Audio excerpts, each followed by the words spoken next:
For Disneyland, one child, okay? Then two adults, okay?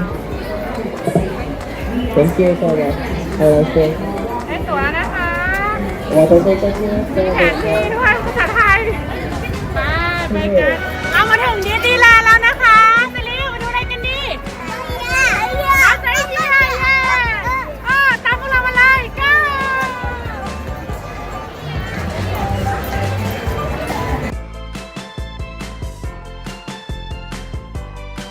ตอนนี้มาต่อแถวเล่นนะคะ Monster Inc กันนะคะแถวยาวมาก50 นาทีนะดูสิ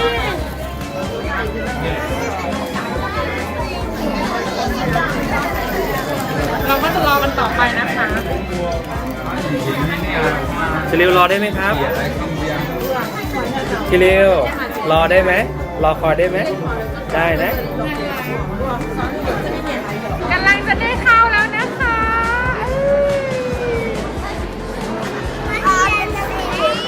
ลงเลย皆様にお知らせします。ドラムにご乗車中は安全のため立ち上がったりドラムから手、足、触覚、尻尾などを出さないようお願いします。なお、大人の方は小さなお子様モンスターから目を離さないでください。Attention all visitors. Once you have boarded your train, Monsters Incorporated asks that you remain seated with your hands, arms, feet, แล้วสิในขอบ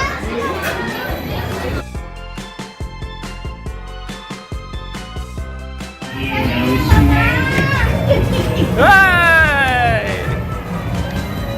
やあみんなヘルメットを照らしてみて。オッケー、隠れんの始め。いやー、ヘルメットだよ。目はダメ。เดี๋ยวส่องนะนี่ในหมวกหรือเปล่าในหมวกไหนนี่นี่นี่นี่นี่เซริวหมวกนะตรงหมวกเฮ้ยเฮ้ยเฮ้ยเซริว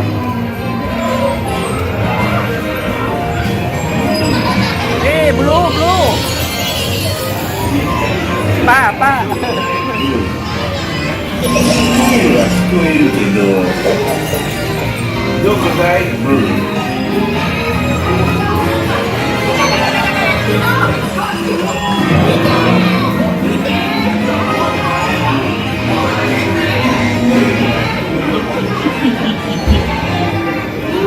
ลูก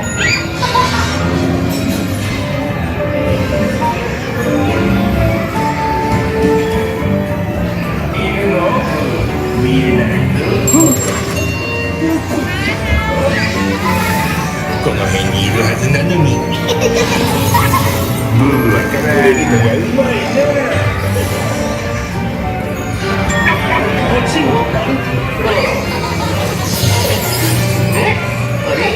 บอม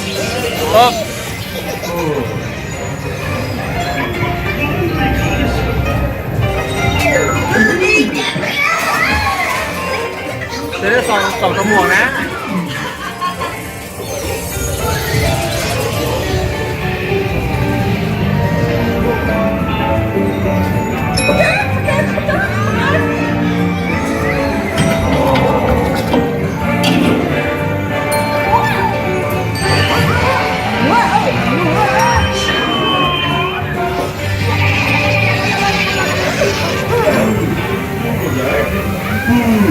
お家に帰る時間だよ。ヘルメットの次はおちびちゃん。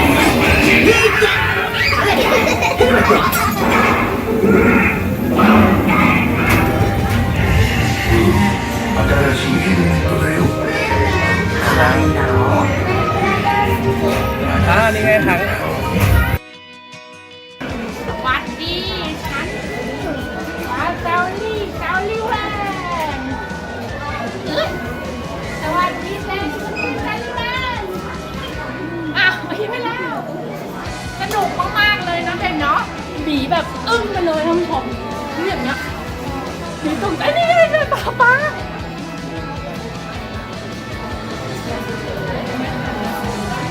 เห็นไหม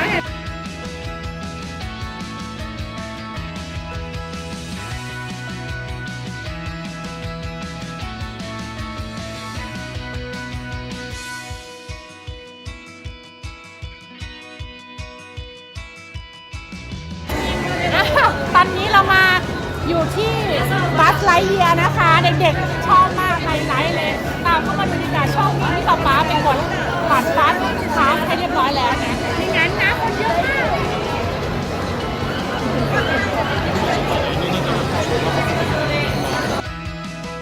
ไม่บีบบัสนะว้าวสู่ความเวิ้งว้างอันไกลโอ้ นี่เดินก่อนสิ 集中攻撃をかけるその間グリーン部隊がバッテリーを取り戻す เราเข้ามาในบัสแล้วนะคะ プラネット วั ジェ น ット เด้ で เล 合流 ย しよう私は作戦指示を完了させてすぐに後をさあ開始ですねスピンコントロール作動ジョイスティックを操作せよスピンコントロール作動ジョイスティックを操作せよเร็วเดิน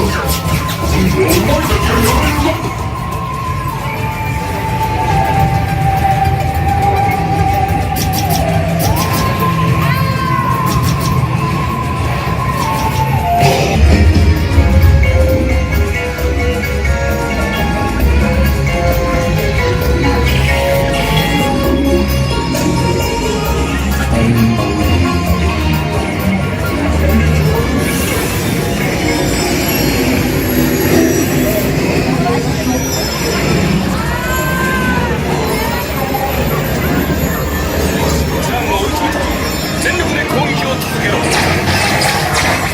スターコマンドを甘く見るなよザーン見事な攻撃だスペースレンジャーグリーン部隊秘密兵器を破壊せよザーンを追い詰めた攻撃を続けろスターコマンドを甘く นี่บัสไอ้เหี้ยอยู่นี่ตู้กับเซิร์ฟอยู่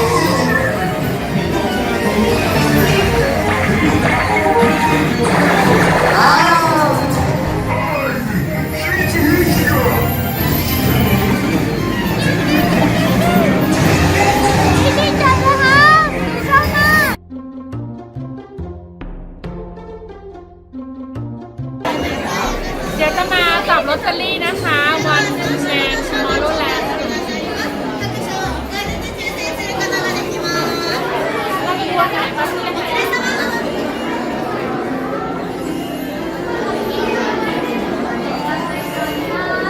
ลอตเตอรี่นะ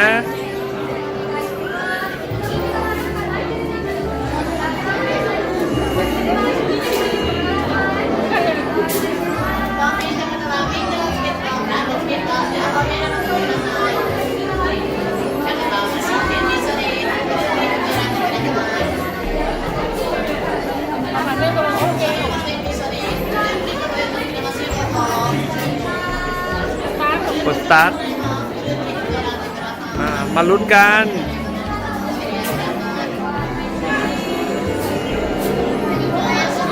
ได้ใช่ไหมว้าว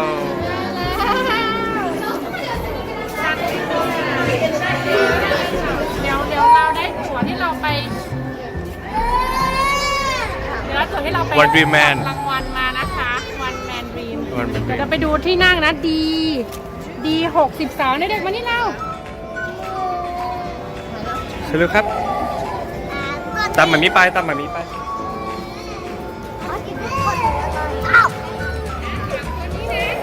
เดินทางครับเดินทาง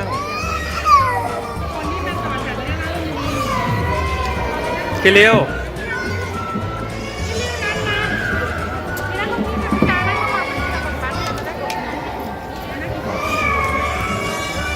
นะครับ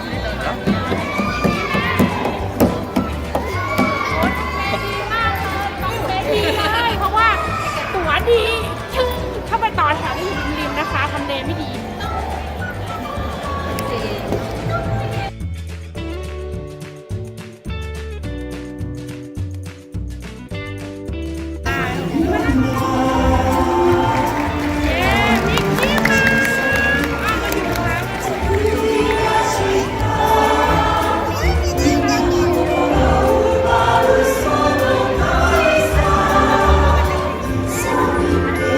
จะเต้นไหมลูก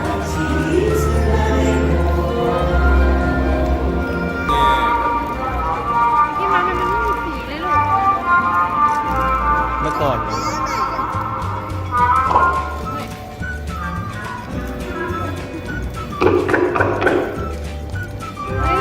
นี่มาว่าเป็นแฟนกับ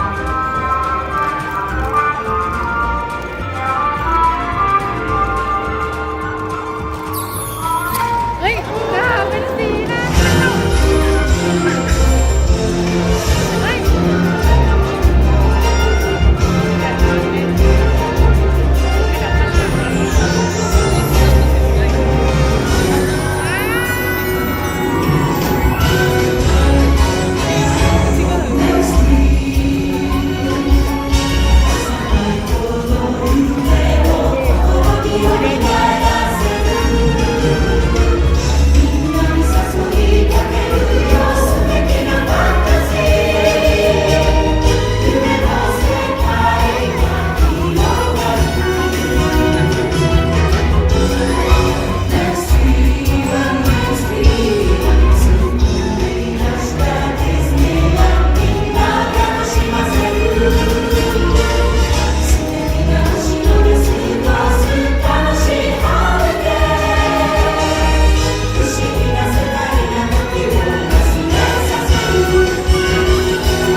นี่เราอยู่ไหนนะ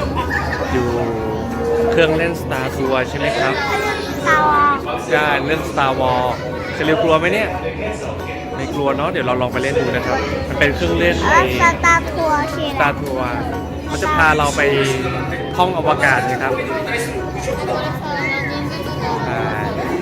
มันจะเป็นเลยนะ3 มิติใช่ไหมแล้วให้เราดูเนาะ งั้นเดี๋ยวเราไปเล่นกันดีกว่านะครับออกมาเนี่ยเขาก็แจกแว่นนะครับ ให้คนละอันเพื่อที่จะดูหนัง3 มิติใช่ไหมริ้วใส่แว่น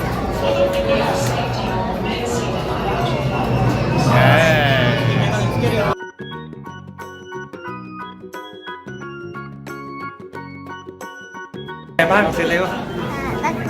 น่ากลัวมากเลยใช่ไหมเราเป็นเลยนะ นักบินอวกาศใช่ไหมโอ้ไปตั้งหลายที่ใช่ไหมเนี่ย เดี๋ยวไปที่ไหนต่อเซเลวไปเล่นอย่างอื่นต่อเนาะ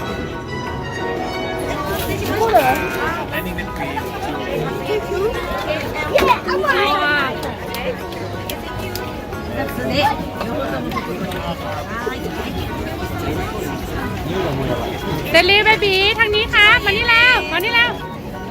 มานี่แล้วมาเอาแล้วมาเอาเลยมาเอาเลย ท็อป คืออะไรมาครับ นี่ป๊อปคอร์นคอลเลกชัน นี่อ้าว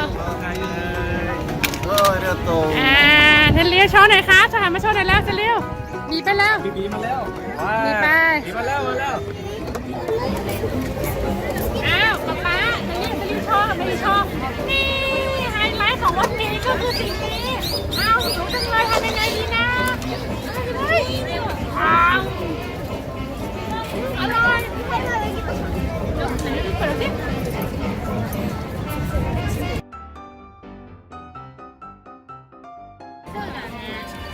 ป้อนป้าหน่อยได้ไหมครับ ป๊ามามาม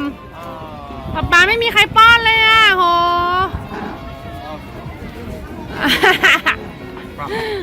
อ้วนอร่อยไหมคะโอ้ขอบคุณเทเลียวค่ะดูสิอร่อยไหมเทเลียว อะไรจะกินอะไรอะ อร่อยไหมเบบี้ยัมมี่ ป้อม ไก่ในตำนานนะคะได้มาแล้วได้อยู่ดูการใหญ่จริงหรือเปล่ากินแล้ว500อ้าวไก่มาแล้วไก่มาแล้วจะขายที่ไหนก่อนดีกว่าไหม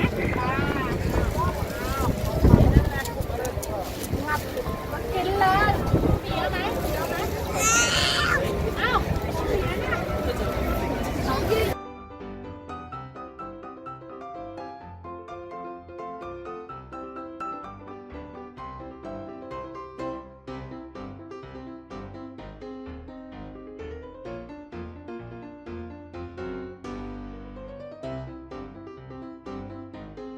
ไฮไลท์ของที่นี่นะคะสวัสดีค่ะ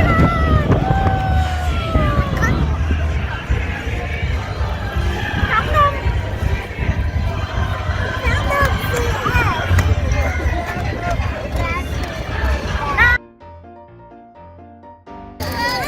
หนาวอย่างนี้ต้องกินไอศครีมไม่หายหนาวมาลูกนี่จะบอกของขาวไอติมมิกกี้เมาส์สีส้มเราให้น้องน้อยที่สุดก่อนเลยอ้าวจะเร็วจะไปยิ้มหวานเลยน้องหนาก็กินไอศกรีม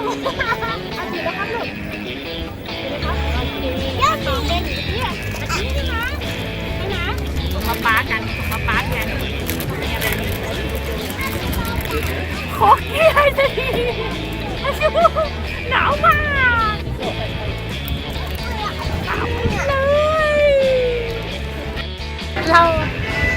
เรากำลังจะเข้าไปที่บ้านของมิกกี้เมาส์นะคะ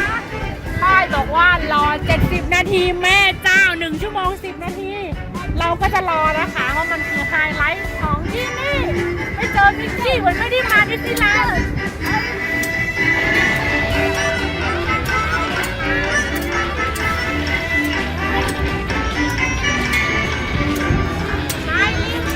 อยู่ในบ้านมิกกี้เมาส์นะคะรอนานมากตอนนี้ลูกจะเรียกว่าอะไรหร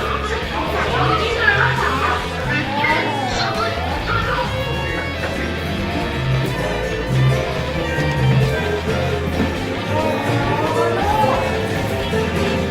เฮ้ยนี่เป็นบ้านของคุณตองหาให้ลูกคุณตองหาเฮ้ยเริ่มสั่งหน้าแล้ว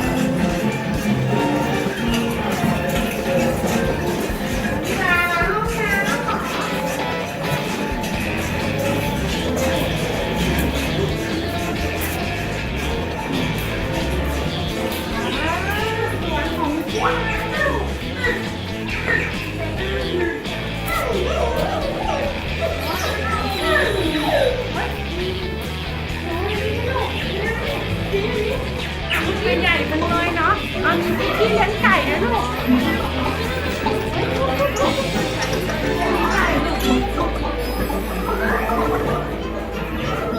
อ๋อมาแล้วแครอท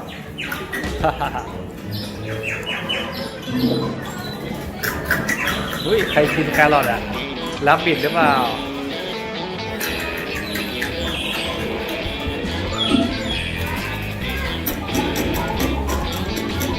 จะเร็วไปแล้วเดินทาง